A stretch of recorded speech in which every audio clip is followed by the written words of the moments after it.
Sheryl, and I'm at Walker Ranch Homestead today with Boulder County Parks and Open Space. And we are actually in the log house at Walker Ranch, and we are looking at the general store here today.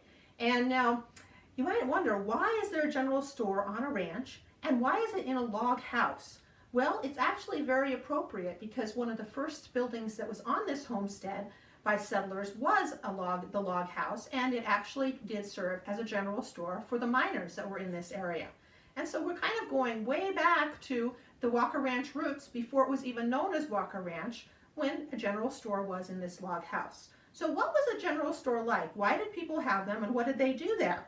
Well, actually, general stores were super important. They were like the Walmart of the old-fashioned days. And you really would want, in an area where people were settling, a general store. You could buy all kinds of things here, and maybe if you didn't have money but you had something you wanted to trade or barter, you could also trade or barter those things here too for things that you needed.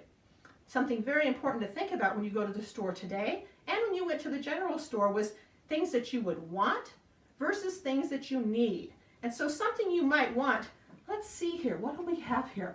I believe in one of these we have some peppermint sticks. Now, a peppermint stick, we don't need a peppermint stick for nutrition, for vitamins and things like that. It's just a nice treat. So it'd be something that we would want. But then you have to think about something that you would need. Well, my gosh, you would need thread to sew your clothes.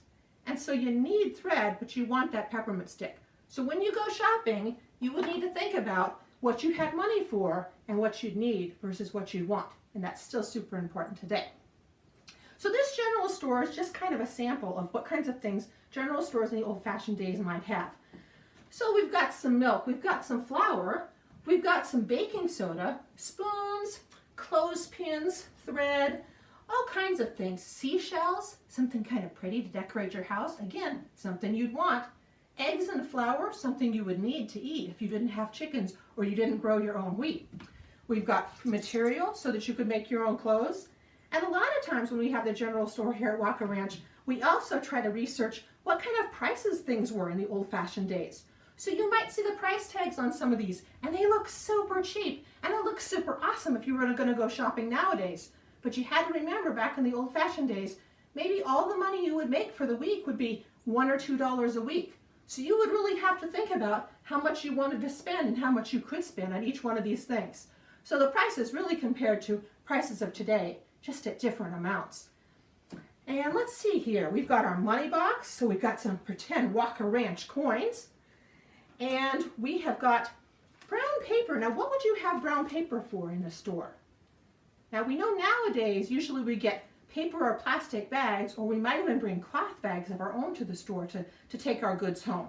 But back in the old-fashioned days, if you bought something, they would wrap it in brown paper. So they might spread the paper out, and say I got some material and maybe a little bit of flour. They might try to put those together and wrap them up, and then they would take some string and they would tie it in a nice bow and make a nice package out of it.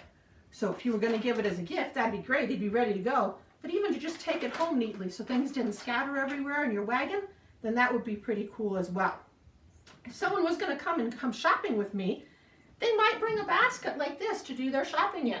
So you know, now sometimes we call our shopping carts baskets, and it kind of comes from that, what people would bring. So you might set up a pretend general store at your house and decide on the prices of things, or do some research on what prices were back and say, oh, the year 1880 or 1900 when the Walkers had this homestead, and you might decide what kinds of things you would want to have at your general store. Things that people would want and things that people would need. And so I hope you enjoyed learning about general stores here today, and have a fun time and think about this next time you go shopping.